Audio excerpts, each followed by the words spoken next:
Samsung ने कर्मचारियों से कहा, चैट जीपीटी जैसे जेनरेटिव एआई प्लेटफॉर्म में रुचि आंतरिक और बाहरी रूप से बढ़ रही है, लेकिन जनरेटिव एआई से सुरक्षा जोखिमों के बारे में चिंताएं भी बढ़ रही हैं। स्मार्टफोन ब्रांड सैमसंग ने अपने कर्मचारियों के लिए चैट जीपीटी जैसे एआई टूल के इस्तेमाल पर रोक लगा दी है। ये बैन कर्मचारियों द्वारा प्लेटफॉर्म पर कंपनी का संवेदनशील कोड लीक का पता लगने के बाद लगाया गया है। इससे पहले चैट जीपीटी को इटली में 1 महीने तक बैन किया गया था।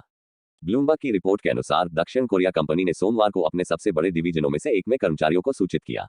डॉक्यूमेंट के अनुसार कंपनी इस बात से चिंतित है कि गूगल बार्ड और बिंग सहित ऐसे आर्टिफिशियल इंटेलिजेंस प्लेटफॉर्म पर प्रेषित डाटा बाहरी सर्वर पर स्टोर है, जिससे इसे रिट्राइव करना और डिलीट करना मुश्किल हो जाता है और अन्य यूजर्स के लिए इसे उपलब्ध किया जा सकता है।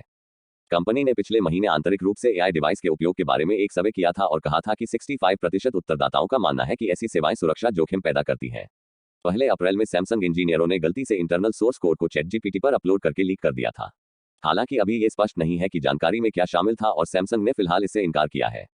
सैमसंग ने कर्मचारियों से कहा, चैट जीपीटी जैसे जेनरेटिव एआई प्लेटफॉर्म में रुचि आंतरिक और बाहरी रूप से बढ़ रही है। हालांकि यह रुचि इन प्लेटफॉर्मों की उपयोगिता और एफिशिएंसी पर निर्भर करती है, लेकिन जनरेटिव एआई से सुरक्षा जोखिमों के बारे में चिंताएं भी बढ़ रही हैं। रिपोर्ट के अनुसार सैमसंग ने कंपनी के स्वामित्व वाले कंप्यूटर, टैबलेट और फोन के साथ साथ इसके इंटरनल नेटवर्क पर जनरेटिव एआई सिस्टम के उपयोग पर प्रतिबंध लगाया है। यानी सैमसंग के डिवाइस इस्तेमाल करने वाले यूजर्स पर इसका असर नहीं पड़ेगा। माइक्रोसॉफ्ट कॉप समर्थित ओपनएआई के चैट जीपीटी को मार्च के अंत में इटली में बैन किया गया था। हालांकि अब चैट जीपीटी से इटली में बैन हटा दिया गया है। इटली के डाटा प्रोटेक्शन प्राधिकरण, जिसे गरंट के नाम से भी जाना जाता है, ने सुरक्षा कारणों से चैटबॉट पर अस्थायी रूप से प्रतिबंध लगाया था और आर्टिफिशियल इंटेलिजेंस ऐप के गोपनीयता नियमों के संदिग्ध उल्लंघन की जांच शुरू कर दी थी।